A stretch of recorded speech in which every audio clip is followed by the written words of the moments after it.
Hey everyone, I'm Rob Scott from UC Today, bringing you all the latest news and conversation from the unified communications and collaboration space. So today I'm joined by Zeus Caravella, the founder and principal analyst at ZK Research, and we're going to be discussing the recent Mitel and RingCentral partnership. Welcome, Zeus.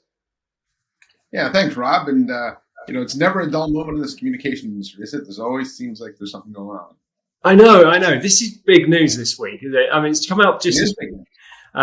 So Mitel has signed a partnership deal with RingCentral to resell its leading UCaaS platform. Is that how you would put it? Zeus? Resell? Is that the right word?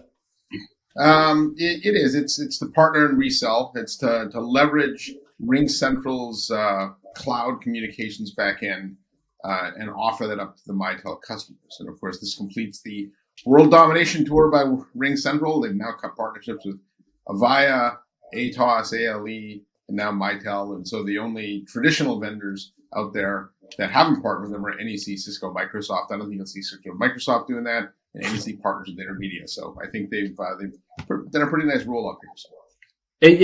It's amazing. It feels a little bit like Ford reselling Tesla cars. I don't know whether that's a good analogy or a bad one, but effectively, Mitel and like the likes of Avaya and Alcatel-Lucent Enterprise are, reselling a competitor's product. I mean, is that a fair statement? Yes and no. What it does is it provides the customer base of those companies a path to a true cloud platform. And I think, in a lot of ways, this is sort of this is crossing the chasm, right? It's been very difficult for those traditional vendors to continue the innovation in their massive on-prem base, right? Because there's still a lot of customers using those traditional products, but then also be able to throw the investment dollars into the cloud backend. And so it's becoming pretty apparent that there's a real gap being created here in the have-nots and haves of cloud, right? You look at the lead that RingCentral has. If Mitel or Avaya or the ilk were to try to go toe-to-toe with Ring, I think they'd lose a lot of those deals. And so instead of leaving their customers in a position where they have to either drop their incumbent vendor, in this case Mitel, or use a competitor product, they're actually providing a path to that product. And so when these deals first started happening, I was a little negative on them, but I've warmed up to them because I realized in a lot of ways, this is the fastest, best way those companies can provide their customer base a path to the cloud. And so RingCentral winds up being a net winner in it, but I also think it allows those other companies like Mitel to be able to focus on what they do best and be able to help their customers transition to the cloud. So when we look at Mitel specifically, they have had UCaaS for a number of years. I mean, they acquired the ShoreTel cloud platform and the Telepo platform. What's different? Why go RingCentral for UCaaS? Yeah, I think this is a case where Mitel really had a foot in both worlds, right? They were trying to, because the Mitel base. There is a large install base of on-prem still. On the pre-call I had with them, there's 34 million seats still that are on-prem. So they are still trying to drive innovation to that. They've been trying to, I think with the ShoreTel acquisition, that platform was built when this vision of cloud was still in its infancy. So if you can think of what the ShoreTel product is, it was really a big PBX in the sky, right? It wasn't a true cloud native platform. And so for Mitel to be able to take that platform then and then re-engineer it to be cloud native would have been a significant amount of work. And I think what they were finding is the gap between what their cloud was and what the competitive field was growing wider. And so I think that they decided to, obviously to sunset that product and go with RingCentral as their partner, who, if you look on the MQ, right, they're the vendor, as far as cloud calling goes, and certainly in the cloud UC space. So it gives them the ability to sell the market leading product without putting their customer base at risk. So they're able to keep it there. But to add to your question, I think the acquisition of ShoreTel and I think was supposed to be the foundation, but I do think that it would require a pretty significant amount of money to get it to be truly cloud native. Yeah, that's interesting, isn't it? And in terms of Mitel's existing base, so as you said, there's a lot of on-prem solutions out there. I'm sure quite a bit of that has gone hybrid as well. But if they're bringing RingCentral into the portfolio, what's in it for the customer? And how is that good? Are they going to integrate the Mitel products, do you think, with the RingCentral platform? Because ultimately, they want to keep those customers, Mitel customers, don't they? Yeah, so this is sort of an interesting play for Mitel, right? So from a Mitel, if you're a Mitel customer and you've got RingCentral knocking on your door, you've got to decide, do I want to stay with Mitel or do I want to hot cut everything over to RingCentral? And that can be pretty disruptive for the business. Through this partnership using the Mitel CloudLink program, which is actually a very cool product, it enables companies to continue to use their traditional on-prem for calling or whatever other capabilities it's been used for, but then bridge to RingCentral and use that as their cloud platform. And so this creates a very pragmatic way of moving to the cloud. And so customers now can choose to stay, and get as much, squeeze as much life as they can out of the on-prem solution, and then use the Ring product for a lot of the modernized capabilities, chat and video and things like that. And so in some ways, it helps Mitel slow down that churn of their on-prem seats to cloud. It removes the disruption from their customer base, but it gives Ring a foot in that camp as well. And so in a lot of ways, you could look at this as, a win-win-win scenario because Mitel gets to keep their base, keep their hand there. And you're right. A big part of this was the work Mitel will be doing with RingCentral to make sure that all the Mitel endpoints actually work on the RingCentral platform. And that creates sort of another unique opportunity for Mitel because right now, Ring sells primarily Poly and Yealink. And Mitel, I think, has a better portfolio of devices than both of those companies. And they'll actually now be able to sell their handsets and video devices into the non-Mitel base, just as a standard off-the-shelf IP phone. So that creates an additional kind of opportunity that's not really been discussed in the news I saw, but that is kind of interesting from a Mitel perspective.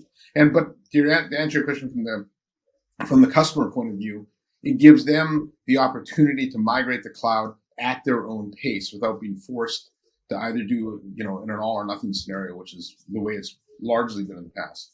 Exactly. And I think that is a really, superb solution, isn't it? Being able to just do it at the organization's pace that they want to do it in. What about contact center? Because Mitel's had a bit of a journey with contact center. It used to have a contact center platform from the Prairie Fire acquisition once upon a time. I know they've still got that, but they've had a few other iterations of the Mitel products. But recently they've been doing selling TalkDesk and I believe Five9 as well. So, but then RingCentral have got a contact center solution as well. So, what do you think of that? How's that going to play out? Yeah, I think from my understanding, this is it's not, well, the deal, when you read the news, the press release was positioned as UCaaS. From my understanding, it includes contact center as well. And so I think when the Five9 Zoom merger didn't happen, it actually created a scenario in Mitel where they thought, this is going to be bad for us, right? We're going to get wrapped. It's going to get wrapped into a competitor product. And so from what I understand, Mitel can continue to sell MyContact, which is their on-prem contact center. And for any new deals, they'll be selling the RingCentral contact center, which of course is the NICE inContact solution. And I believe that Five9 and TalkDesk both get put out to pasture eventually. So they wouldn't confirm that, but I don't really see a path forward for those other partnerships. I think RingCentral is their cloud communication strategy for both UC and CC going forward. Wow, and that's effectively a NICE product, yes, which is equally top right-hand corner of the MQ for CCaaS. So, and so what it does, it opens the door for Mitel now to sell both, the MQ leader in both UCaaS and CCaaS, and they didn't really have the opportunity before. And people have asked me, well, what's that really leave for Mitel, right?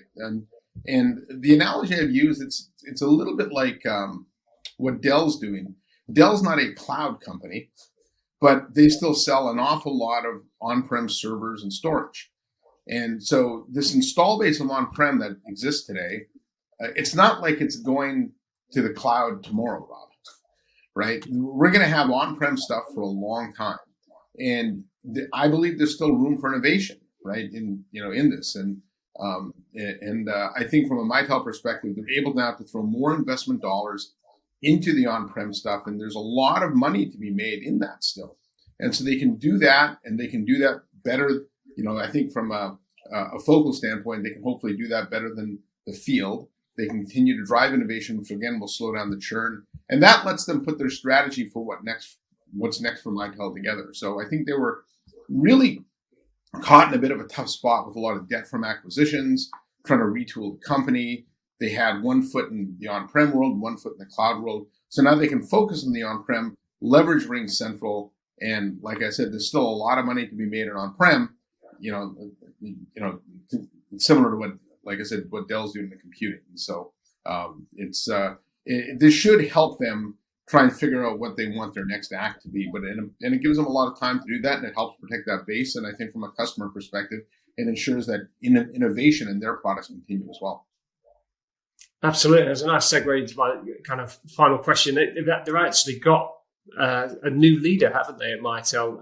Very recent, I suppose, promotion of Tarun Luma, the CPO, has moved into the CEO position. What do you think?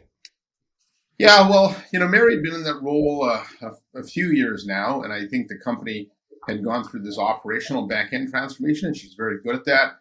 I think now they need to start looking at what to do with the product side of things, and so that makes sense for Tarun to take that role. I talked to a couple of resellers. One of them gave me a pretty interesting quote on him. He said he's never afraid to say the best right thing, and sometimes leaders don't want to disrupt the company too much, and they pull back from those kind of statements. But I think he is a good leader for this. I think the fact that he's got a product background actually helps this company now determine what they want to do next. And so I think Mary did as good a job as she could with the cards she was dealt, and she had to right that ship operationally, and she did that. And now it's time for the company to start looking at product and growing, and that's where some of that can move. Yeah, exciting times ahead for Tarun, as you say, and certainly wish him all the very best in his new role. Interesting times, this, but I'm sure there's going to be more on this as there has been with RingCentral and the other partnerships. But very interesting times indeed. But thanks very much for joining me today. Yeah, thank you, Rob. It's always a pleasure to be on UC Today. Appreciated. And that's it from us. If you've enjoyed today's session, please subscribe to UC Today News and give this video a quick share on social, as it's always appreciated. And if you're a UC fan and want to be part of the conversation, you can join us using the UC News hashtag on LinkedIn, Twitter, and Facebook. And our social links are in the description. So I'm Rob Scott from UC Today. Thanks for watching.